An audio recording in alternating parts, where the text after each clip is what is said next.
farsamayaqaan Axmed Siciid Rabi oo ah shakhsi in muddo ka shaqeynayay ama ku soo jiray birta ayaa wuxuu magaalada Garowe ku soo bandhigay farsamo gacmeed hor leh oo ah mid faraxal oo wadanka hore loogu arag sidoo kale waxa uu sheegay jeermis dilaha iyo biyaha labaduba inaan lagu taabanin gacanta markii lagu faraxalanayo iyadoo loo adeegsanayo lugaha Rabi oo ku nool magaalada Garowe oo si weyn looga yaqaan kuna leh garaasho badan ayaa waxa uu sheegay in ujeedkiisu uu tahay yareynta faafidda cudurka corona ee dunida ku soo badanaya sidaad arkaysaanba halkan waxaanu sameynay falaxal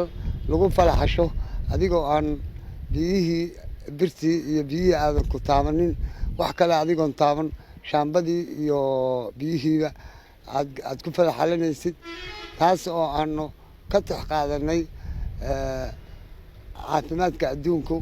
fartiintii uu noo faray inaanu ay dadku sameeyaan markii aanu annagoo farsamayaqaano wadanka ah aanu fiirinay waxaan muddo badan ka fakarayay sidii aan u soo saari lahayn sidii cudurka ilaahay naga rajeeyay coronavirus-ka fartiimihii ay caafimaadka noo faleen sidii aan u fulin lahayn maadaama aan nahay farsamayaqaaniintii waxaanu hadda fikradeeda ka soo saarnay shaambadii iyo biyihii oo lagu falaxalanayo isagoon qofna taaban waanu ku guulaysanay wixii kale oo fartiimo ah oo loo baahdo oo caafimaadka ku saabsan ama ummadda waxaanu jecelahay diyaar baanu nahay inaanu qabanno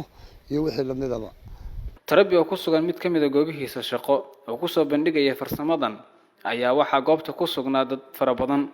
iyagoona soo dhaweeyay sidoo uga shaqeeyay farsamadan faraxal ee aan hore looga adeegsan wadanka gudihiisa haanta faraxalka ayaa biyo ahaan qaada 100 litir waxa ayna ku qaadatay sameynteedu muddo maalin ah waxa weeyaan sidaad arkaysaan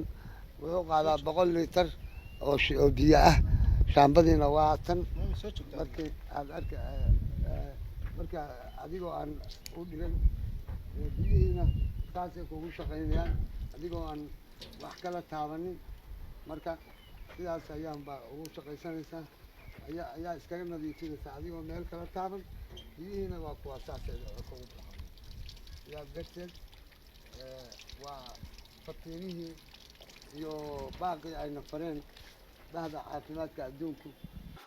ugu dambeyntii waxa uu sheegay in maalintii ay soo saari karaan 10 xabo oo noocan ah muddo yar bay adigu muddo badan baan ka fakarayay laakiin sameyntiisu